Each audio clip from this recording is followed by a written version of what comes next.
Mulai ya. Selamat pagi teman-teman semuanya.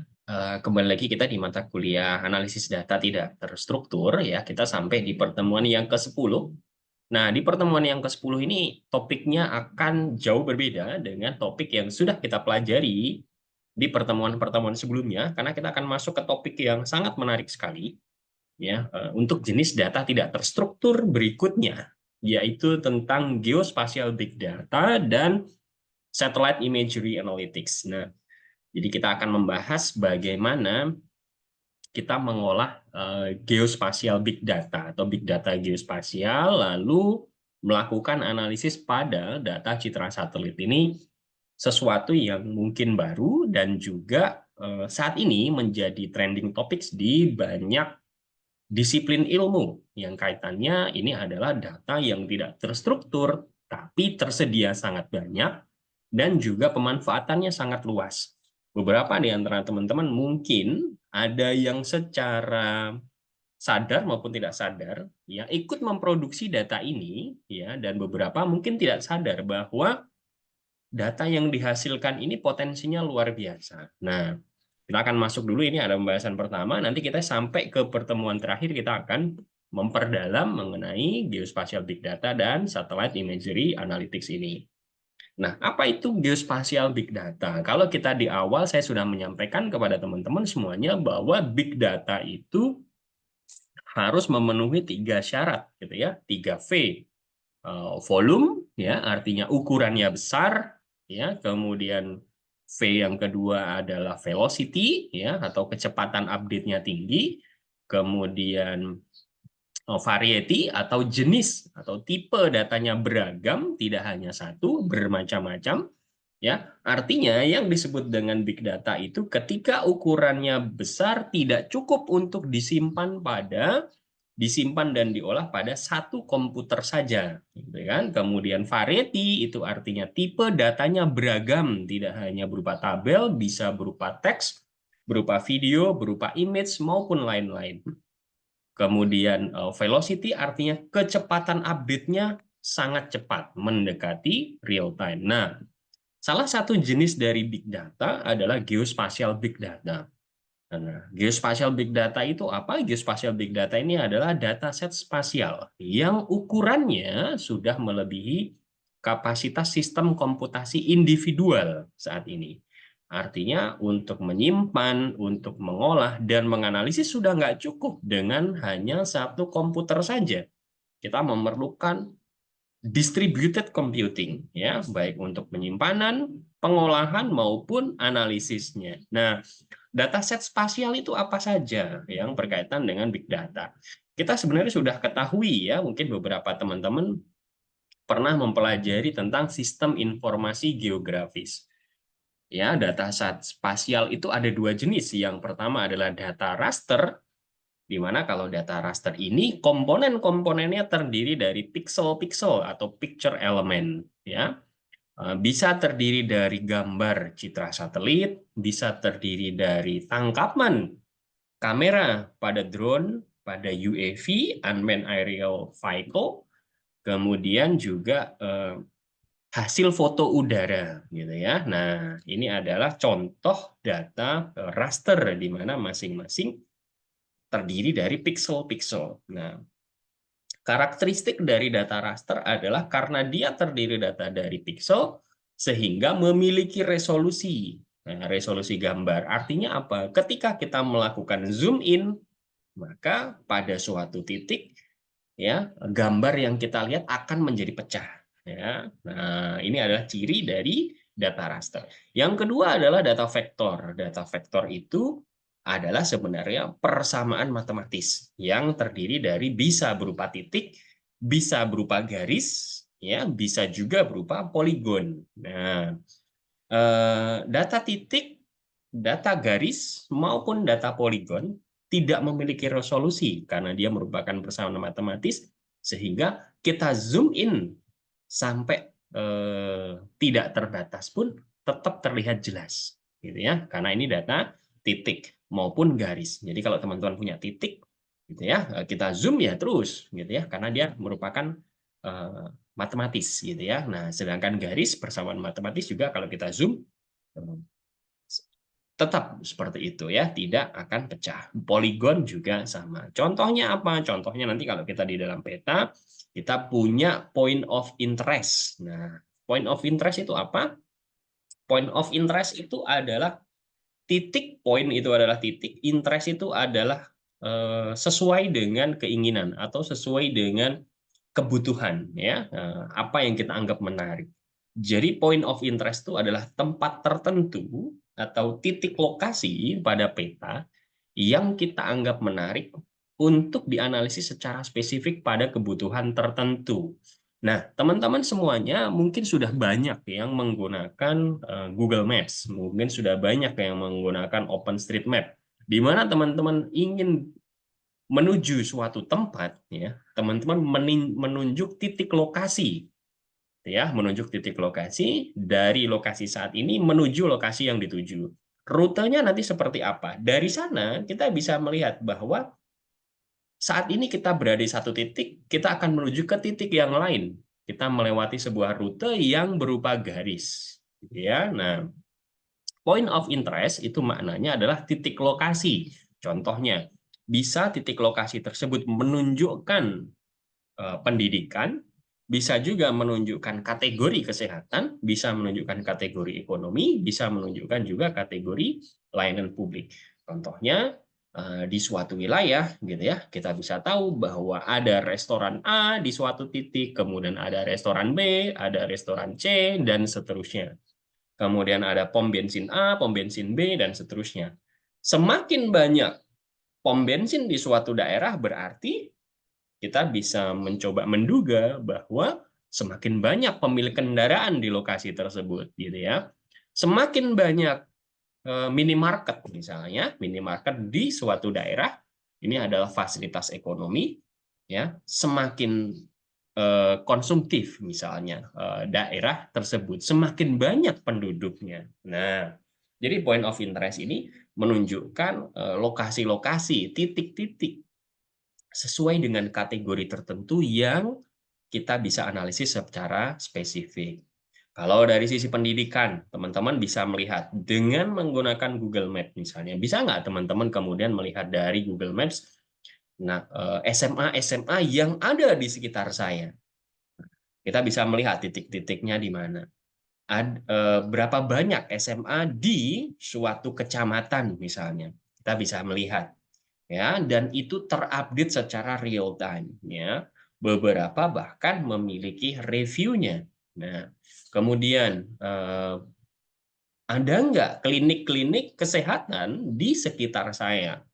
Nah, ini menunjukkan bahwa point of interest, contoh salah satu geospatial big data karena dia memiliki titik lokasi dengan koordinat tertentu yang bisa saja memiliki data tidak hanya berupa koordinat, tapi juga nama tempat, kategorinya, informasi lain, review dari pengguna, yang ini semuanya diupdate secara real time. Ya. Providernya ada dari OpenStreetMap, ada Google Maps. Nah, penggunaannya sangat banyak sekali. Ini contoh salah satu geospasial big data. Ya. Yang berikutnya contoh geospasial big data adalah citra satelit. Teman-teman semuanya mungkin paham bahwa kita bisa menggunakan CCTV untuk melihat kondisi di suatu ruangan selama 24 jam. Sehingga ketika terjadi suatu kejahatan, kita tinggal melihat kepada CCTV apa yang terjadi pada menit kesekian pada hari apa. Ya, siapa yang melakukan sesuatu misalnya. Bayangkan ketika teman-teman memiliki CCTV yang itu berputar mengelilingi bumi serta memantau seluruh permukaan bumi selama 24 jam. Nah, ini adalah contoh penggambaran dari citra satelit. Satelit mengelilingi bumi ya dan menghasilkan informasi geospasial yang sangat kaya. Misalnya saya memiliki citra satelit dari suatu wilayah, saya bisa mengekstraksi wilayah mana yang dihuni gitu ya. Kemudian daerah mana yang banyak sawahnya, daerah mana yang banyak perkebunan kelapa sawit misalnya, daerah mana yang masih merupakan tanah-tanah kosong, sehingga kita bisa mengekstraksi kawasan pemukimannya, jaring transportasinya, kemudian wilayah bangunan perkantorannya.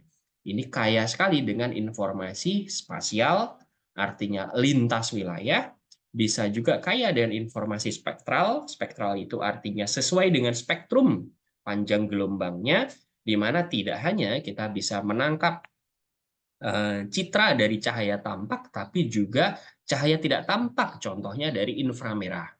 Ya. Kemudian juga multitemporal. Multitemporal itu artinya kita bisa membandingkan antar waktu. Ya, citra satelit di suatu daerah, misalnya di Depok, tahun 1980 dengan tahun 2024. Nah, kita bisa membandingkan bagaimana perkembangan Kota Depok dari 1980 sampai tahun 2024. Apakah pemukimannya sekarang bertambah banyak? Di mana saja? Terus kemudian bagaimana pertumbuhan kotanya? Kita lihat dari penggunaan wilayahnya. Nah, kita bisa mengekstrak aneka fitur yang berharga dari data geospasial ini. Misalnya lokasi infrastrukturnya, sebaran infrastrukturnya, kemudian wilayah-wilayah pertaniannya, lokasi-lokasi bangunannya, kemudian juga pemanfaatan wilayah tersebut, ya, daerah mana yang kemudian rawan banjir, daerah mana yang kemudian rawan longsor, daerah mana yang masih banyak kawasan kumuhnya sehingga perlu perhatian dari pemerintah misalnya. Nah, analisis geospasial sering sekali digunakan dalam proses kita mengekstraksi informasi dari citra satelit ini yang kemudian kita bisa menganalisisnya dengan aneka metode baik statistika maupun mesin learning. Nah, sebelum kita masuk kepada citra satelit, karena citra satelit ini adalah komponen paling besar dari geospatial big data, dan ini adalah salah satu jenis data yang paling populer dalam geospatial big data, kita perlu memahami dulu mengenai pengendaraan jauh atau bagaimana citra satelit itu digunakan. Penginderaan jauh atau remote sensing, ya, maknanya adalah suatu disiplin ilmu atau suatu metode yang memungkinkan kita untuk memperoleh informasi dari suatu objek tanpa kita harus bersentuhan langsung dengan objek tersebut. Disebut penginderaan jauh. Ya, kita mengindera objek tersebut tidak secara langsung, bisa menggunakan platform satelit, bisa menggunakan perangkat sensor lainnya. Teman-teman mungkin berpikir, bagaimana kita bisa memperoleh informasi dari suatu objek tanpa bersentuhan langsung? Sama seperti teman-teman menggunakan kamera, teman-teman bisa melihat informasi dari suatu objek tanpa menyentuhnya secara langsung. Nah, bayangkan ini dilakukan dengan menggunakan satelit, bisa juga kita menggunakan yang lain, menggunakan drone, berarti kan tanpa bersentuhan langsung, menggunakan foto udara, gitu ya, menggunakan sensor yang dipasang di permukaan bumi, misalnya, dan seterusnya. Nah, ketika kita berbicara tentang penginderaan jauh atau remote sensing, ada dua jenis, ya, ada dua jenis penginderaan jauh. Yang pertama kita sebut sebagai penginderaan jauh pasif, ya. Yang kedua disebut sebagai penginderaan jauh aktif. Penginderaan pasif itu artinya perangkat sensor tidak mengeluarkan energi sendiri untuk menangkap informasi dari objek, tapi mengandalkan pantulan dari cahaya matahari. Contohnya adalah optical satelit, satelit optik. Seperti Landsat 8, ini miliknya NASA di Amerika. Sentinel-2 ini milik dari European Space Agency, ya, lembaga antariksa Eropa, dan yang lain-lain. Nah, satelit optik ini bekerja seperti kamera, ya, dia merupakan sensor pasif, hanya menerima pantulan dari cahaya matahari. Sama seperti kamera, maka teman-teman tidak bisa menggunakan kamera di malam hari yang gelap tanpa ada cahaya.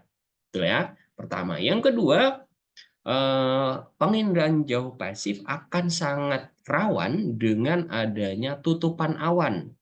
Artinya hal yang sama. Kalau teman-teman menggunakan kamera, ingin menangkap gambar dari suatu objek, tapi objek tersebut terhalang, maka tidak bisa kita memperoleh informasinya. Hal yang sama, satelit pasif, ya, penginderaan jauh pasif, satelitnya mayoritas hanya bisa kita gunakan di siang hari, serta kalau tertutup awan, ya sudah, kita tidak bisa melihat lagi. Yang kedua adalah penginderaan jauh aktif. Penginderaan jauh aktif ini artinya sensornya secara aktif, platform sensor tadi mengirimkan energi, ya, yang kemudian dipantulkan kembali. Contohnya adalah beberapa jenis drone atau beberapa jenis UAV serta satelit-satelit radar yang memang mengeluarkan energi sendiri dan menangkap pantulannya. Contohnya adalah Sentinel-1, ini dari European Space Agency, lembaga antariksa Eropa.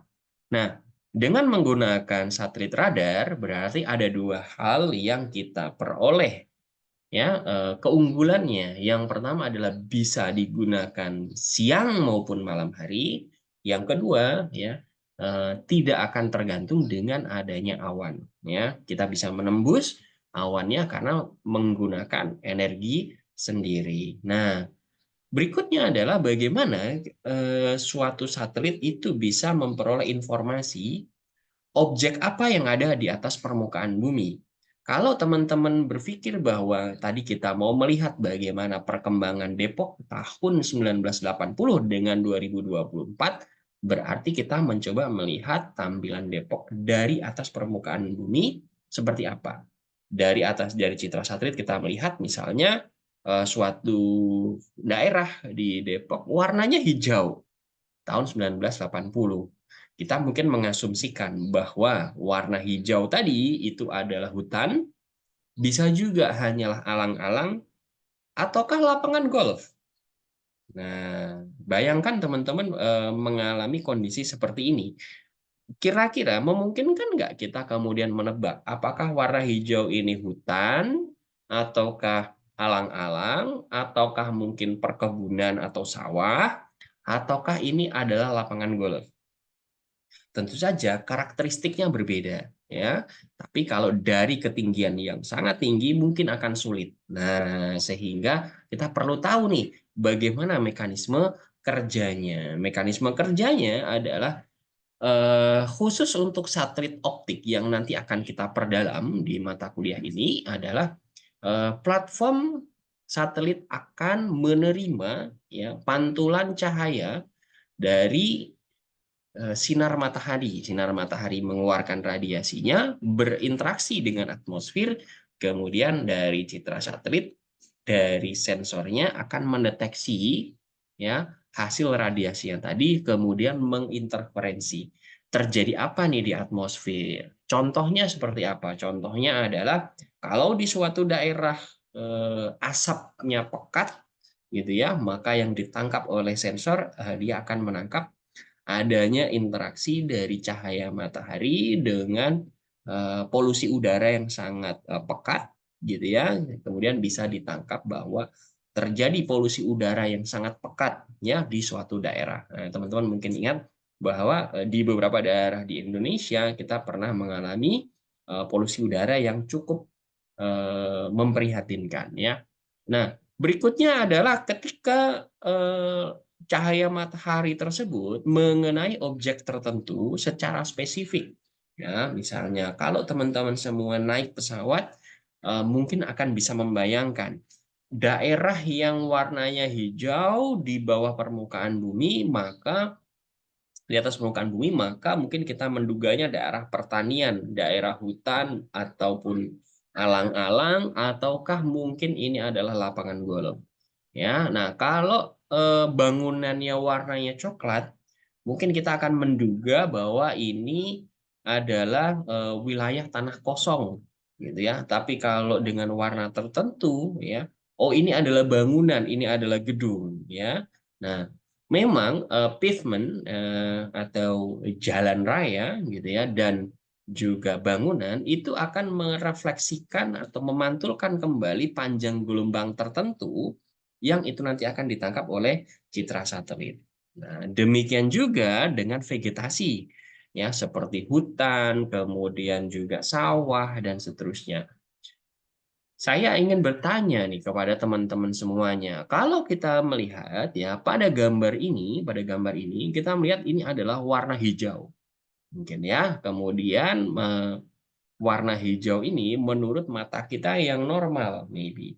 Nah, sedangkan kondisi mata manusia ada bermacam-macam. Ada yang kemudian buta warna parsial, kesulitan membedakan warna hijau dan warna merah, bisa juga buta warna keseluruhan atau total yang hanya bisa melihat gelap dan terang. Nah, kalau seperti ini kita menganggap ini warna hijau, itu karena sensor mata kita menangkap pantulan warna hijau dari cahaya eh, pada objek ini.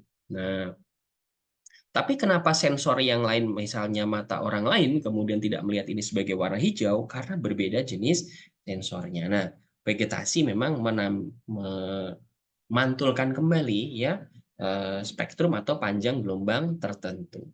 Kalau kita mau melihat nih suatu daerah, apakah suatu daerah itu tertutupi dengan badan air atau tidak misalnya? Apakah terjadi genangan di suatu daerah? Apakah ada danau di suatu daerah? Nah, danau biasanya akan merefleksikan warna biru hijau, ya spektrum atau panjang gelombangnya. Yang ini kemudian ditangkap oleh citra bahwa wah ini adalah wilayah tutupan air, gitu ya, either karena memang waduk atau danau dan seterusnya. Ya, nah dari mana nih teman-teman mungkin akan bertanya-tanya. Tadi kita punya beberapa contoh. Nah, sumber data yang menyediakan ya akses kepada citra satelit itu sangat banyak. Nah, kita di kelas ini mungkin hanya akan mempelajari beberapa contoh saja yang cukup sederhana citra satelit yang bisa kita gunakan. Yang pertama adalah FIRS. FIRS ini sebenarnya bukan nama satelit. FIRS itu adalah nama salah satu sensor pada citra satelit ya, citra pada satelit ya, yaitu Suomi NTP milik dari NASA Amerika. FIRS ini tersedia secara publik, publicly available, dengan resolusi 375 meter. Artinya apa? Kalau saya memiliki tangkapan citra FIRS seperti ini, yang terdiri dari berbanyak piksel, gitu ya, satu piksel, satu kotak terkecil dari gambar ini, ukurannya di atas permukaan bumi adalah 375 meter. 375 meter kali 375 meter. Jenisnya adalah satelit optik, ya, bisa digunakan siang maupun malam hari, tapi kalau kita lihat pada malam hari, kita akan bisa melihat pantulan cahaya atau apa namanya cahaya-cahaya yang memang dinyalakan pada malam hari. Tersedia dari tahun 2011 sampai saat ini. Contohnya ini adalah kawasan Provinsi Banten yang kita tangkap menggunakan sensor FIRS pada malam hari. Teman-teman bisa melihat di sini bahwa di samping Banten ya itu ada wilayah yang sangat terang. Ini adalah wilayah Jakarta, DKI Jakarta. Kemudian ada sebagian dari wilayah Banten di paling timur yang juga terang sekali kalau malam hari. Ini adalah kawasan Tangerang, Tangerang Selatan gitu ya dan seterusnya. Kemudian mengikuti ya kalau teman-teman melihat di sini ini mengikuti sepanjang jalan tol dari Jakarta menuju Merak gitu ya. Nah, ini terlihat sekali aktivitasnya sampai malam ramai. Nah, untuk apa ini biasanya digunakan? Nah, teman-teman bisa melihat bahwa kalau di suatu daerah gitu ya, di suatu daerah sampai malam masih rame gitu ya, sampai malam masih rame berarti aktivitas ekonomi berjalan terus sampai malam ya di suatu daerah.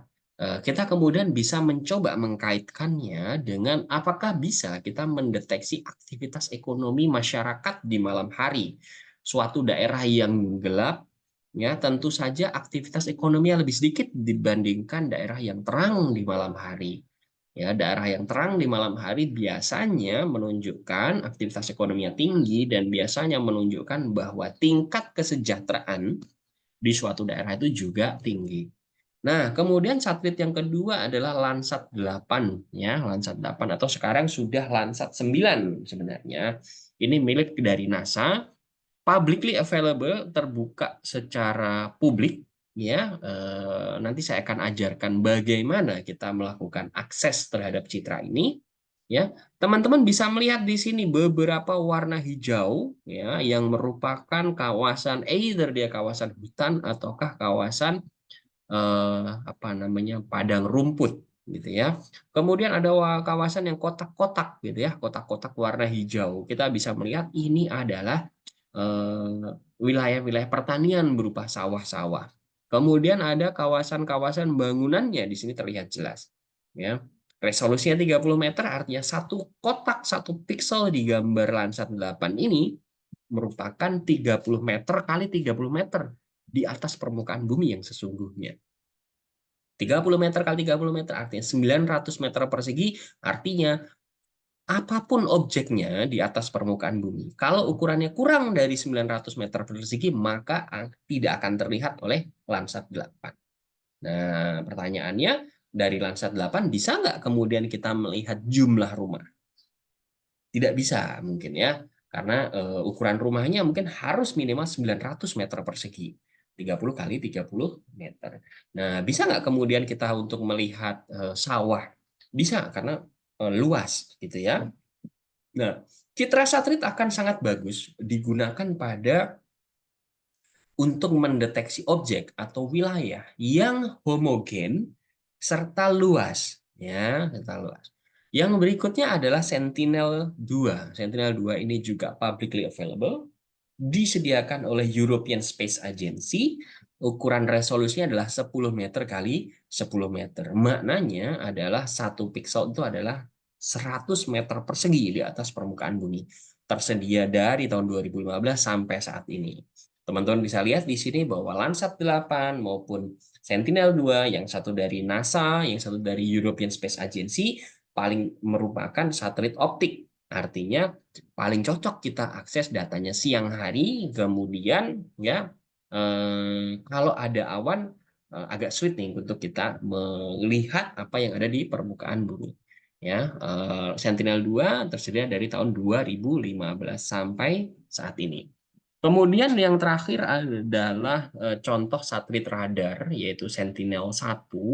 Nah, Sentinel-1 ini satelit radar di mana tadi yang seperti saya sampaikan bisa dilakukan pengambilan data siang maupun malam hari dan juga tidak terpengaruh adanya tutupan awan di daerah tersebut. Nah, penyedia datanya apa saja? Nah, kalau kita melihat tentang geospatial big data, khususnya tentang citra satelit, penyedia data yang reliable untuk sampai saat ini hanya dua, yaitu Google dan Microsoft. Google itu sudah memiliki Google Earth Engine, di mana saya akan meminta teman-teman semuanya, mewajibkan teman-teman semuanya untuk membuat akun di Google Earth Engine dengan menggunakan akun Gmail dari masing-masing teman-teman semuanya, mendaftarkan ke akun Google Earth Engine. Ini bisa digunakan secara gratis. Integrasinya mudah dengan Google Drive Storage, artinya kalau memiliki data citra satelit tidak perlu disimpan di laptop, tidak perlu disimpan di mana-mana, cukup disimpan di Google Drive, nanti kita pengolahannya, kemudian analisisnya, pembangunan modelnya, visualisasinya, kita lakukan secara online dengan menggunakan Google Earth Engine yang disimpan pada Google Drive. Nah, di sini layanan komputasi cloud-nya menggunakan Python, bahasa penggunaan Python, yang sudah juga disediakan oleh Google dalam bentuk Google Collaboratory. Nah, katalognya ada banyak. Nanti kita bisa melihat ya apa saja jenis-jenis satelit yang ada di Google Earth Engine katalog serta pemanfaatannya seperti apa. Berikutnya adalah Microsoft. Ya, Microsoft Planetary Computing. Nah, tidak mau kalah dengan Google, Microsoft Planetary Computing baru diluncurkan beberapa tahun yang lalu sehingga masih sangat muda. Nah, Integrasinya mudah karena sudah memiliki integrasi dengan Microsoft OneDrive. Nah, tapi memang Microsoft Planetary Computing ini masih relatif baru, serta komunitasnya belum sebanyak Google Earth Engine. Katalognya apa saja yang muncul di sana nanti teman-teman bisa lihat, dan nanti kita coba apa saja sih yang ada ya citra satelitnya ya. Nah, ketika teman-teman nanti sudah memiliki akun di Google Earth Engine, maka teman-teman akan siap untuk mengambil data dari citra satelit ya sesuai dengan sebuah topik tertentu serta pada wilayah tertentu. Nah, inilah tampilan Google Earth Engine ketika nanti teman-teman sudah disetujui pembuatan akun Google Earth Engine-nya oleh pihak Google. Kita memiliki script manager di sini, memiliki API documentation, kita bisa mencari data apa yang kita cari, gitu ya. Kemudian kita bisa memilih nih wilayah mana yang mau kita petakan berdasarkan citra satelit tertentu. Artinya kalau saya ingin melihat ya dengan menggunakan Sentinel-2 wilayah Sumatera seperti apa, bisa kita lakukan dengan Google Earth Engine ya.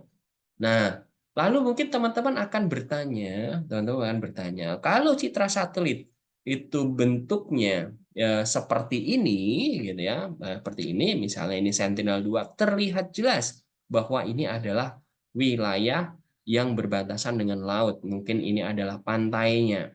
Kemudian ada beberapa danau-danau kecil, gitu ya. Kemudian apa?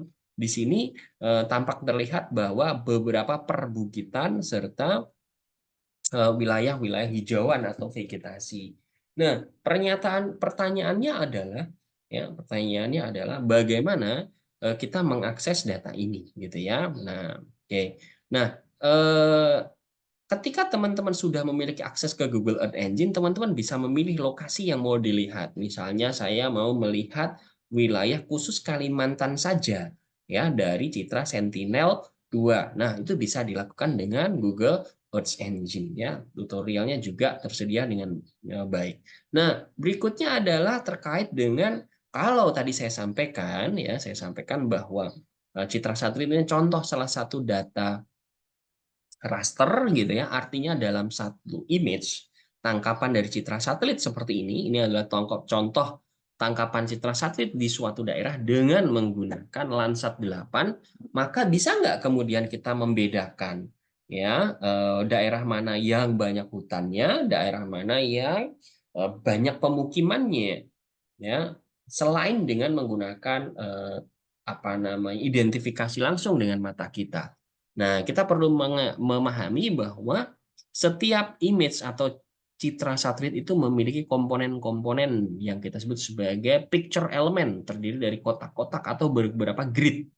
Ya, nah ini contohnya dari Landsat 8. Satu grid, satu pixel di sini ukurannya adalah 30 meter kali 30 meter kalau di muka bumi atau 900 meter persegi. Keunggulan lain dari citra satelit adalah bahwa satelit itu berbeda dengan mata manusia yang hanya bisa membedakan warna dari merah sampai ungu, gitu ya, Mejiku Hibiniu. Ya, tapi kalau citra satelit keunggulannya adalah selain dari warna merah sampai ungu, gitu ya, yang masing-masing ada perwakilannya red, green, dan blue, kita juga bisa memperoleh cahaya tidak tampaknya. Contohnya apa? Aerosol ya, uap air, kemudian near infrared, near, shortwave infrared 1 gitu ya, kemudian shortwave infrared 2, kemudian thermal gitu ya. Nah, ini di sini berarti untuk per masing-masing pixel di sini akan terdiri dari banyak nilai ya, nilai band satunya ya berapa, nilai band 2-nya berapa, band 3-nya berapa, dan seterusnya ya. Kalau teman-teman ingat nih misalnya ya, teman-teman punya gambar dari tangkapan kamera ya, pikselnya ukurannya kan jelas, betul ya, ukurannya jelas. Kemudian satu piksel kalau teman-teman lihat akan terdiri dari 3 warna, red, green, dan blue gitu ya. Nah, suatu piksel dengan warna tertentu nilai red-nya itu berapa? Misalnya dari 0 sampai 255 gitu ya. Nah, green-nya berapa, blue-nya berapa. Kombinasi ini yang kemudian akan membentuk warna tertentu. Nah, ini yang kita kemudian bisa mengkonversi dari gambar citra satelit menjadi tabel seperti ini, teman-teman ya. Jadi ini ada pixel 1 ya, pixel 1 itu nilai band satunya itu 0,0133, band 2-nya 0,0248 dan seterusnya. Sehingga kita bisa kemudian mengkonversi dari citra satelit ini menjadi bentuk matriks atau bentuk tabel. Selain itu, teman-teman, ya, ekstraksi nilai pita spektral ini bisa kita lakukan pada setiap unit pixelnya. Kemudian bisa juga kita menggabungkan ya beberapa pita spektral untuk kita jadikan indeks komposit. Contohnya, saya ingin mengkombinasikan antara near infrared dan warna biru, gitu kan. Nah, untuk mendeteksi titik-titik yang atau piksel-piksel yang merupakan kawasan vegetasi. Nah, kita bisa menghitungnya sehingga dengan mudah sekali kita bisa mengkonversi dari gambar citra menjadi tabel atau matriks ini. Nah, teman-teman sekalian, perlu diingat bahwa ketika kita dulu mungkin masih SD atau masih SMP, kita ingat bahwa tangkapan mata manusia hanya bisa dari merah hingga ke ungu atau ke biru. Ya, merah, jingga, kuning, hijau, biru, nila, dan ungu. Ya. Nah, kalau kita lihat dari keseluruhan spektrum elektromagnetik, sebenarnya tangkapan mata manusia itu kecil sekali visible lights-nya ya. Yang lainnya itu terdiri dari inframerah, microwave, radio, gelombang radio gitu kan. Yang tinggi adalah ultraviolet gitu ya, sinar X serta sinar gamma. Nah, citra satelit bisa menangkap tidak hanya cahaya tampak saja, tapi juga bisa sampai ke inframerahnya gitu ya. Dan ini akan sangat membantu. Nah, remote sensing atau citra satelit ini akan sangat baik untuk mendeteksi area yang homogen skala besar dari tutupan lahan gitu ya, tutupan lahan. Ya, sehingga resolusi ini menjadi sangat penting gitu ya. Contohnya seperti ini. Ini adalah gambar dari citra satelit di suatu kawasan pertanian ya. Ini adalah contoh yang real. Misalnya di sini teman-teman bisa melihat bahwa ada beberapa sawah gitu ya. Di sini ada beberapa sawah yang dibatasi oleh pematang-pematang sawahnya. Kemudian ya ada beberapa kawasan pemukiman di sini ya, ada beberapa kawasan pemukiman, ada rumah-rumahnya gitu ya. Ada rumah-rumahnya. Kalau tadi saya sampaikan bahwa kita memilih citra satelit harus berhati-hati karena citra satelit jumlahnya banyak sekali. Ya, ada ratusan atau bahkan ribuan citra satelit. Yang mana yang kemudian perlu kita gunakan? Ya, tergantung dari resolusi satelitnya. Sama seperti teman-teman memilih kamera, teman-teman harus memperhatikan resolusinya. Ya, contohnya adalah yang paling bawah ini. Dari gambar asli seperti ini, kita tahu nih sebenarnya mana sawah-sawahnya, mana pemukimannya, mana pepohonannya, dan seterusnya. Kalau kita menggunakan satelit dengan resolusi 100 meter, ya, maka setiap 100 meter kali 100 meter akan dianggap sebagai piksel yang sama dan akan hanya dimaknai secara satu angka gitu ya, sehingga kalau saya ingin mendeteksi sawah gitu ya dengan satelit resolusi 100 meter, saya akan mendapatkan 1, 2, 3, 4, 5, 6, 7 ya, 7 sel atau 7 grid ya, yang masing-masing ukurannya 100 meter kali 100 meter. Ada nggak kemudian di sini kemudian salah klasifikasi? Ada ya, misalnya di sini yang paling ujung ini ada pemukiman yang kemudian diidentifikasi sebagai sawah gitu kan. Kemudian ini ada sawah kecil-kecil yang gagal teridentifikasi. Ya, nah, karena ukurannya kurang dari 100 meter kali 100 meter. Kalau kita menggunakan Landsat 8, tadi saya sampaikan bahwa Landsat 8 ini resolusinya adalah 30 meter, maka kita akan mendapatkan hasil yang lebih baik. ya 30 meter kali 30 meter, maka beberapa wilayah pemukimannya ini sudah di-exclude. Ya, beberapa wilayah pertaniannya bisa di-include. Nah, kalau kita naikkan ke Sentinel-2 yang resolusinya 10 meter, maka kita akan mendapatkan ya alur yang lebih rinci lagi seperti ini karena di sini satu pikselnya ukurannya 10 meter. Ya, sehingga teman-teman bisa melihat di sini bahwa kemudian hasil deteksinya itu jauh lebih baik gitu ya, bisa menggambarkan kelok-kelok dari sawah, ukuran dari sawahnya. Nah, Nah, sehingga dari sini kemudian harapan saya teman-teman bisa berpikir kira-kira saya perlu mendeteksi apa nih dari atas langit ya tutupan lahan di permukaan bumi itu apa saja gitu ya tergantung dari ukuran yang mau kita deteksi gitu ya. Kalau dengan 10 meter maka mungkin kita tidak bisa menghitung jumlah orang di dalam citra satelit tersebut. Tapi dengan resolusi yang lebih dalam lagi kita bisa menggunakan. Nah, kalau tadi adalah bagaimana cara kita melakukan ekstraksi informasi atau ekstraksi angka dari citra satelit, berikutnya kita bisa juga ya menggunakan atau membangun namanya indeks komposit yang memang secara spesifik sudah ditentukan oleh para peneliti dan ditemukan bahwa kalau kita mengkombinasikan panjang gelombang dan panjang gelombang tertentu, maka kita bisa membentuk indeks komposit. Misalnya indeks komposit untuk mendeteksi vegetasi. Vegetasi itu bisa hutan, bisa sawah gitu ya dan seterusnya.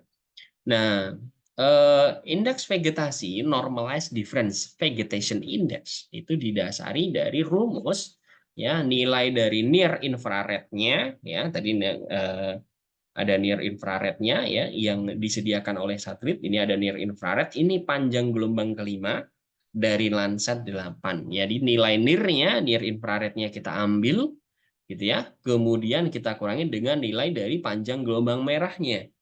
Ya dibagi dengan near ditambah dengan panjang gelombang merah. Contoh hasilnya seperti ini. Daun atau daun dari pepohonan yang sehat gitu ya. Nilai NDVI-nya lebih besar daripada NDVI pada pepohonan daun pada pepohonan yang tidak sehat atau sudah kering gitu ya. Nah, ini near infrarednya itu 50%, panjang gelombang rednya itu 8%, NDVI-nya 0,72. Sehingga NDVI ini bisa kita gunakan untuk mendeteksi live vegetation, tanaman yang hidup. Ya, bisa juga kita menggunakan indeks komposit lain. Nanti mungkin kita bisa membuat indeks komposit bangunan dan seterusnya ya. Nah, untuk memperkenalkan ya ada beberapa tahapan yang nanti teman-teman perlu lakukan untuk bagaimana kita mempraktekkan mengambil data dari citra satelit tadi, kemudian mengolah dan menganalisisnya. Nah, saya akan merekomendasikan dua provider tadi. Yang pertama adalah dari Google Earth Engine. Ya, teman-teman bisa mempraktekkan nanti pada sesi hands-on ya praktikum dengan laptop teman-teman masing-masing step by step tutorialsnya di geospatial ecology yang memberikan pengantar tentang penginderaan jauh atau remote sensing. Nah, teman-teman bisa fokus saja pada lab 1 dan lab 2 dari GEARS ini. Yang kedua adalah Microsoft Planetary Computing ya di mana sudah disediakan banyak contoh-contohnya ya. Nah, saya akan menunjukkan ya beberapa contoh ya citra satelit apa sih yang saat ini tersedia serta bagaimana mengaksesnya. Misalnya teman-teman tadi yang seperti saya sampaikan di slide sebelumnya, untuk Google Earth Engine, nah, teman-teman bisa melihatnya dari katalognya. Katalognya ini bermacam-macam ya. Ada dikelompokkan menurut jenis satelitnya. Ini adalah contoh satelit Landsat miliknya NASA gitu kan, bekerja sama dengan USGS, US Geological Survey ya. Kita disediakan mulai dari Landsat 5 ini mengambil data dari tahun 1984 sampai 2012. Landsat 4 tahun 1982 sampai 1993. Landsat 1 sampai Landsat 5 tahun 1972. Ya, Landsat 7 tahun 1999 ya. Landsat 8 sampai saat ini masih tersedia dan sekarang sudah ada Landsat 9 yang baru diluncurkan tahun 2021.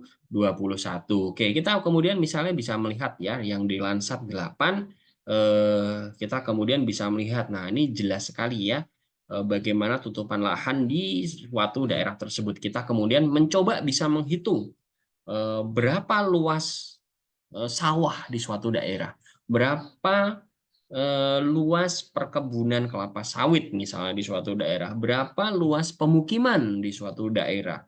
Kemudian kita bisa membandingkan antar waktunya gitu ya. Nah, kemudian untuk praktek dari remote sensing saya akan merekomendasikan ini Introduction to Remote Sensing yang terdiri dari IRS Introduction to Remote Sensing mulai dari IRS Lab 1 sampai Lab 10 gitu ya. Nah, teman-teman semuanya, misalnya di sini saya ingin mencoba melihat keseluruhan dataset. Kemudian saya ingin melihat ya dataset mana saja yang akan membantu penelitian saya, misalnya terkait dengan banjir, gitu ya. Nah, kita bisa melihat citra satelit apa yang cocok. Kita memasukkan di sini adalah banjir, gitu ya. Nah, ada beberapa dataset. Yang pertama adalah GFD, Global Flood Dataset, kemudian WRI, Aqueduct Flood Hazard Maps,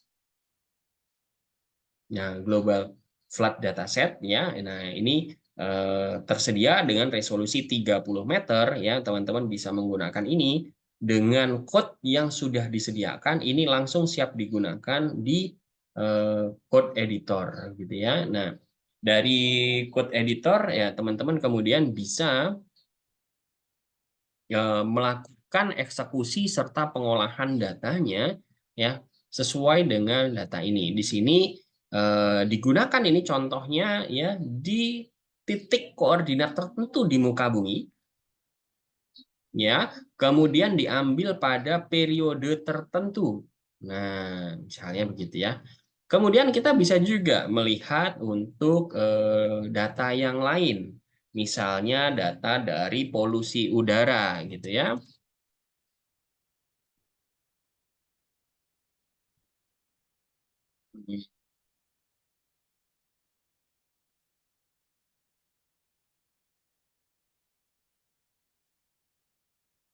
Nah, ini adalah contoh data dari polusi udara. Nah, nih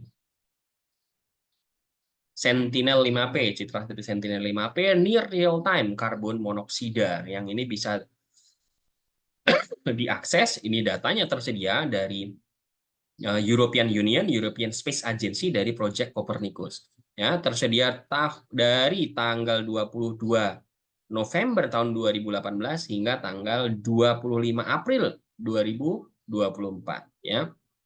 Resolusi yang disediakan adalah 1,1 kilometer. Nah, ini menunjukkan bagaimana sebaran karbon monoksida di seluruh wilayah di dunia ya. Teman-teman kemudian bisa menggunakan melihat pada wilayah di Indonesia dan seterusnya.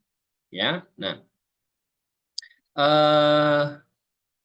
kemudian kita akan kembali lagi ya teman-teman semuanya. Nah, ini tadi adalah contoh-contoh bagaimana kita bisa menggunakan geospasial big data dan juga contoh dari citra satelit. Tahapan berikutnya adalah teman-teman mengerjakan pada sesi hands-on ya, serta menggali contoh-contoh yang sudah saya berikan baik untuk di Google Earth Engine maupun di Microsoft Planetary Computing. Nah, kita akan perdalam lagi pada di pertemuan berikutnya ya. Mungkin itu aja yang akan saya sampaikan pada pertemuan kali ini. Mudah-mudahan bisa memberikan gambaran kepada teman-teman tentang pemanfaatan geospatial big data serta contoh dari pemanfaatan citra satelit atau satellite imagery analytics serta contoh implementasinya. Nanti kita akan perpanjang lagi pada pertemuan berikutnya. Demikian ya